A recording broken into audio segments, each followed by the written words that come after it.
Gasolina sofre o 9º aumento do ano e chega a custar 51% a mais nas refinarias. O reajuste acontece em meio a tentativas do governo de reduzir os preços dos combustíveis para os consumidores. E você vai ver também. Deputados aprovam texto base da PEC da reforma eleitoral. O Chile aplica a 3ª dose em vacinados com a Coronavac. Helicóptero cai em lago na Rússia e equipes trabalham na busca por sobreviventes. Em meio à era digital, as livrarias de bairro têm ajudado o mercado literário a resistir. Você vai ver a partir de agora. Boa tarde. A Petrobras anunciou mais um aumento no preço da gasolina. O valor vai ficar 9 centavos mais caro por litro nas refinarias. E o governo federal alterou a lei do petróleo para tentar reduzir o valor dos combustíveis para o consumidor. O preço médio do litro da gasolina nas refinarias tem uma alta de 3,3%. Passa de R$ 2,69 para R$ 2,78 por litro. O reajuste deve ser repassado ao preço final pago pelo consumidor por distribuidores e revendedores. Só neste ano, a gasolina acumula uma alta de 51%. Desde janeiro, a Petrobras aumentou o preço 9 vezes.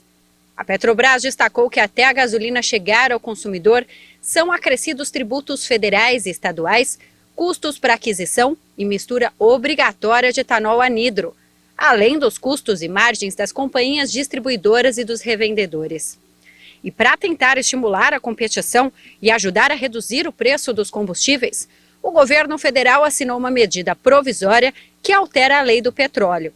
O ministro de Minas e Energia, Bento Albuquerque, disse que a nova regra autoriza a venda direta de etanol hidratado e permite ainda que os postos vendam combustíveis de outras bandeiras. A proposta também trata da tutela regulatória da fidelidade à bandeira, permitindo que o posto que opte por exibir a marca comercial do distribuidor possa também, de forma facultativa, comercializar combustíveis de outros fornecedores, claro, respeitando os contratos existentes e preservando o direito do consumidor à informação adequada sobre os diferentes produtos e serviços oferecidos.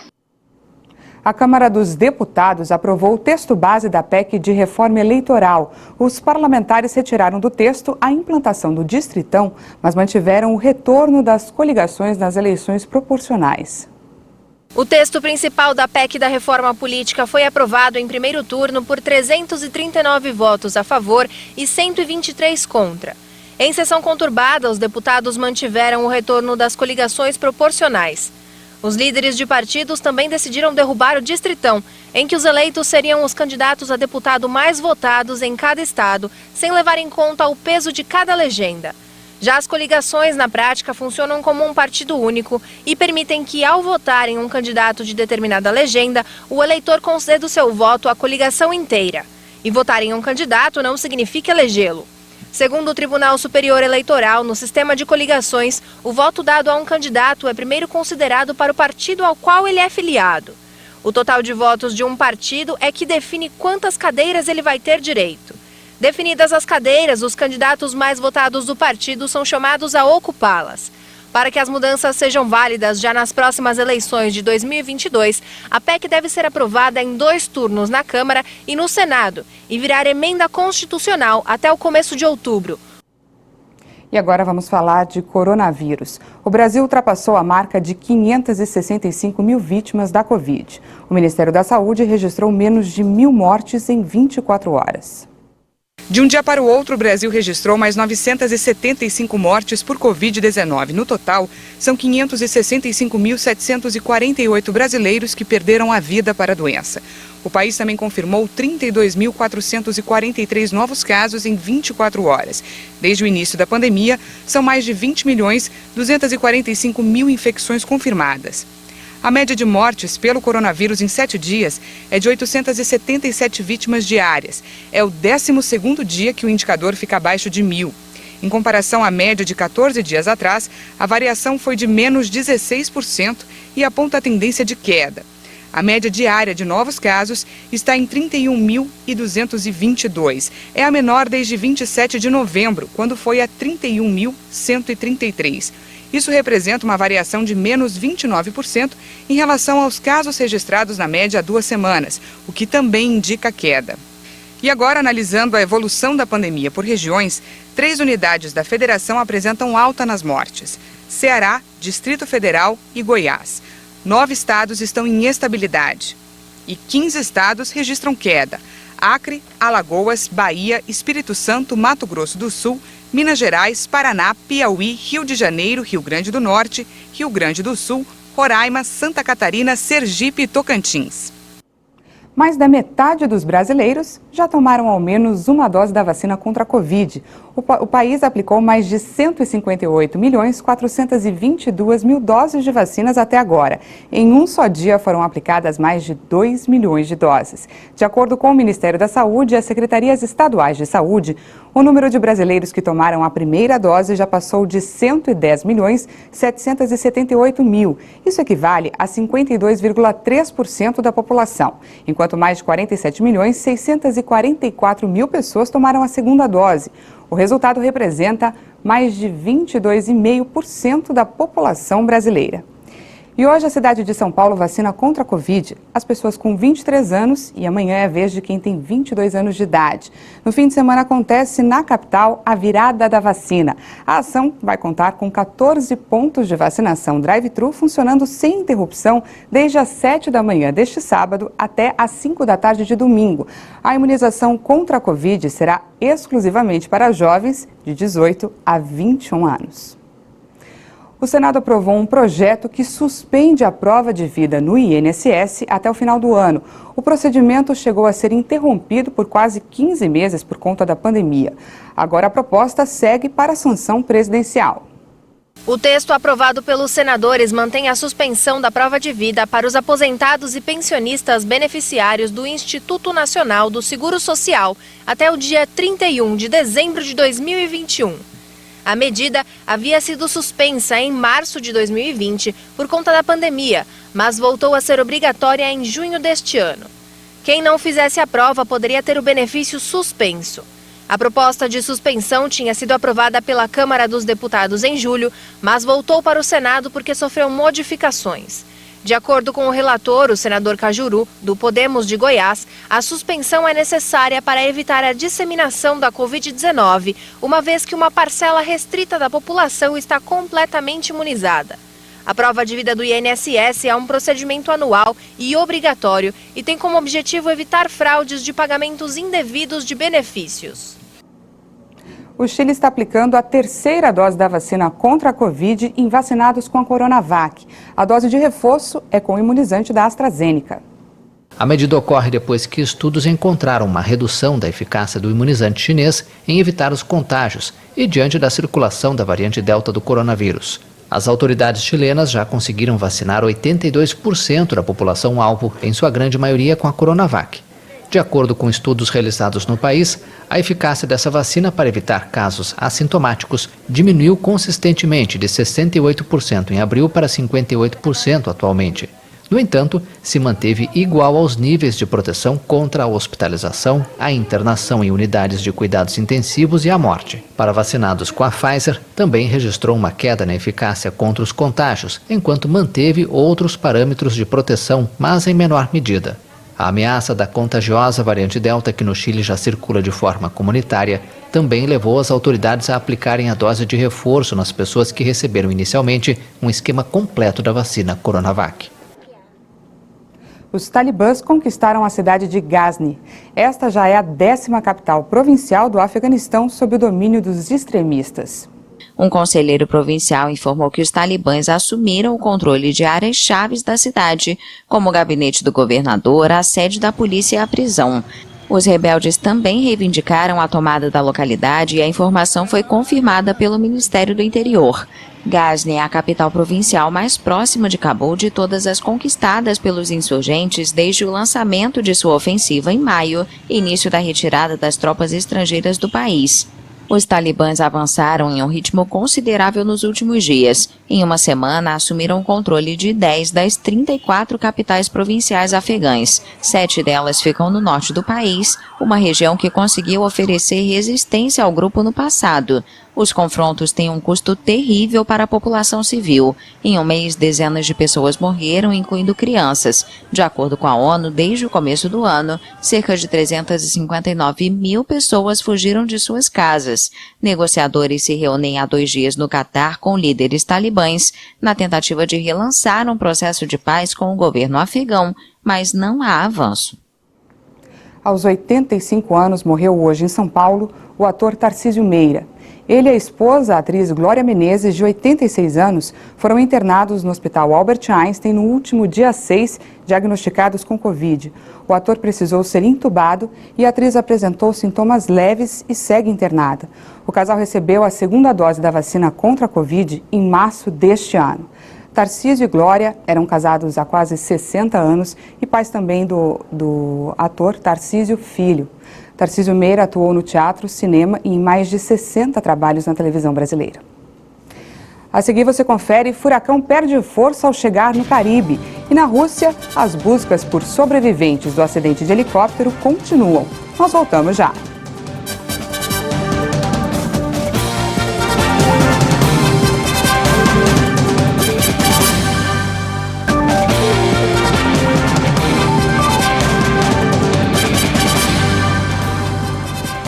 Estamos de volta, agora são 13 horas e 16 minutos no horário de Brasília. A CPI da Covid ouve hoje o depoimento de Ricardo Barros, líder do governo na Câmara dos Deputados. Ricardo teria sido citado como possível envolvido em irregularidades na compra da Covaxin.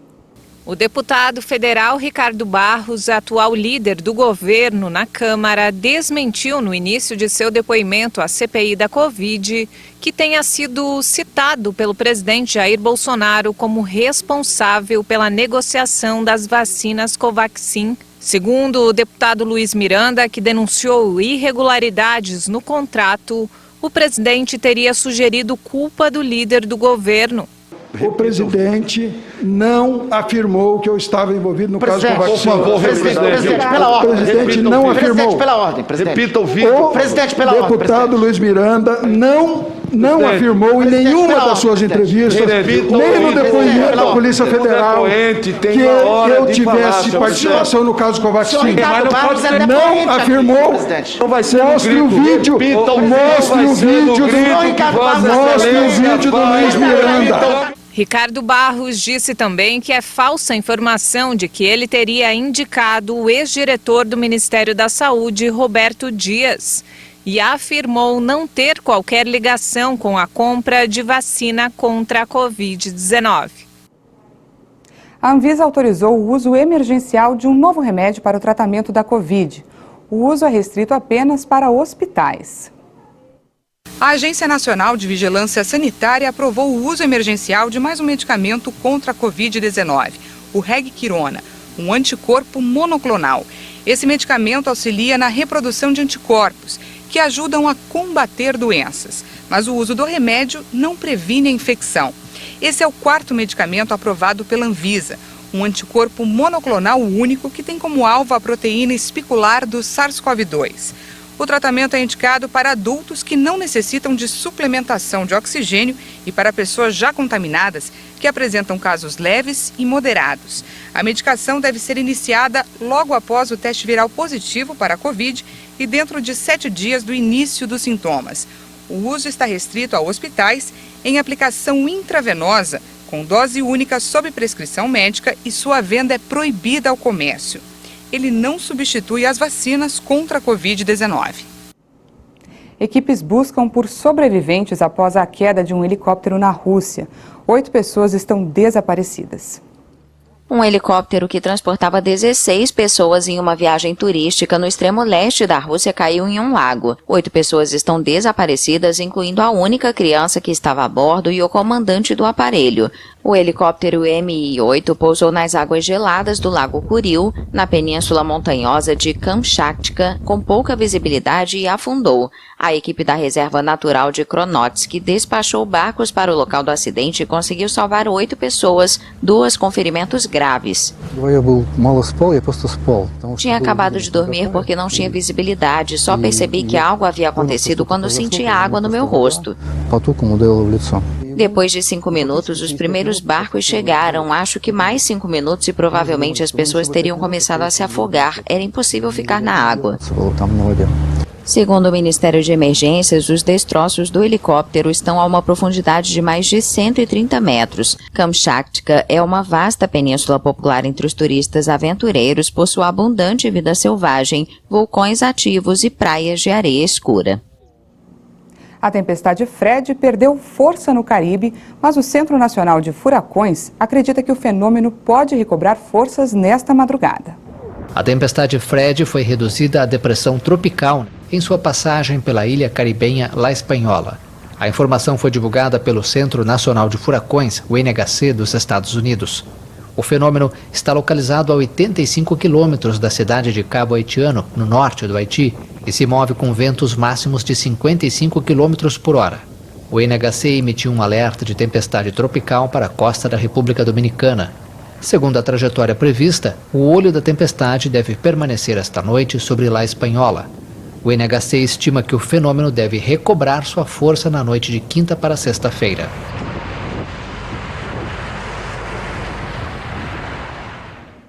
O ministro das Relações Exteriores de Israel, Yair Lapid, chegou ao Marrocos em sua primeira visita oficial ao país. É a primeira visita à nação africana 7 meses depois da normalização das relações entre os dois países. O chanceler israelense se encontrou com o colega marroquino Nazer Bourita. Os dois assinaram acordos em áreas como cooperação política, aviação, cultura e esportes. A visita foi chamada de histórica por Lapid. O Marrocos foi o 4º país árabe a estabelecer relações com Israel em 2020, graças à mediação dos Estados Unidos e em troca do reconhecimento americano de sua soberania sobre o disputado território do Saara Ocidental. Livrarias de bairro estão garantindo a sustentação do mercado literário do Brasil. Até porque, mesmo em um mundo digital, onde aulas, reuniões e até encontros com a família acontecem com a ajuda de um celular ou computador, o hábito dos livros resiste. Segundo uma pesquisa, o brasileiro ainda lê, em média, 5 livros por ano. O Brasil tem enfrentado alguns problemas agravados pela tecnologia. Pelas contas da Associação Nacional de Livrarias, o país perdeu 20% de seus estabelecimentos nos últimos 4 anos. 2 das maiores livrarias entraram com pedido de recuperação judicial em 2018, alegando crise financeira. Juntas, elas acumulam uma dívida de 960 milhões de reais. Eu não consigo imaginar uma cidade ou um país sem livrarias. Se faltar livrarias, faltam luzes naquela cidade, né? Então nós temos que incentivar, sim, que vai complementar o seu dia a dia. Existem alternativas. Nos Estados Unidos, a tendência são as pequenas livrarias, que já registram um crescimento de 15% em volume ao ano. Tendência já seguida também aqui no Brasil. O brasileiro lê em média 5 livros por ano. Em um cenário de editoras falidas, grandes livrarias fechadas, um novo movimento surge. Um ponto acolhedor, café gostoso e curadoria. O Bruno realizou o sonho de viver entre as letras e inaugurou uma pequena livraria, com uma fachada singela, ar bucólico e junto aos seus amigos. Os livros. Que as pessoas possam levar daqui um descanso da loucura do mundo, né? E que possam se encontrar mesmo, né? Elas possam descobrir coisas novas, livros novos, autores novos, descobrirem a si mesmas também. Nós temos aqui no Brasil, mesmo na pandemia, a abertura de várias livrarias que a gente diz assim, livrarias físicas e independentes, e também livrarias online. É muito interessante você ter livrarias nas ruas, que a livraria é um centro de cultura aberto ao público, né? É um espaço livre e democrático que todo mundo pode entrar e que seria muito bom que nós tivéssemos o hábito, né, de frequentar livrarias. A pesquisa Retratos da Leitura no Brasil, do Instituto ProLivro, aponta que o Brasil tem 52% de leitores. A Bíblia lidera este ranking e na sequência estão contos, romances, poesias. Ainda indica que são mais mulheres do que homens entre os leitores e que pré-adolescentes são os que mais leem, seguidos das crianças de 5 a 10 anos. Não só as mulheres, elas leem mais, segundo pesquisa, né, pelo nosso recorte, no Retrato da Leitura, mas elas também são as maiores incentivadoras da leitura. Por exemplo, família onde as mulheres e os adultos leem, provoca a leitura também nas crianças, né? E como a paixão pelos livros pode começar na infância, uma pesquisa da Universidade de Pádua, na Itália, apontou que a literatura rende frutos ao longo da vida. Quem lê por prazer na infância, por exemplo, consegue bons empregos com salários 21% mais altos no mercado de trabalho. De acordo com o jornal Social Science and Medicine, as pessoas que leram cerca de 3 horas por semana viveram pelo menos 2 anos a mais e com melhor qualidade de vida, porque a leitura pode prevenir o desenvolvimento de Alzheimer, por exemplo. Os benefícios da leitura são amplia foco e concentração, maior criatividade, desperta humanidade, melhor qualidade do sono, 68% menos estresse. Porque a leitura requer tempo, né? Paciência, imaginação. Os livros mudam as pessoas, né? Os livros são capazes de causar revoluções, né? Então nós precisamos ler para causar revoluções em nós mesmos e no mundo que a gente vive.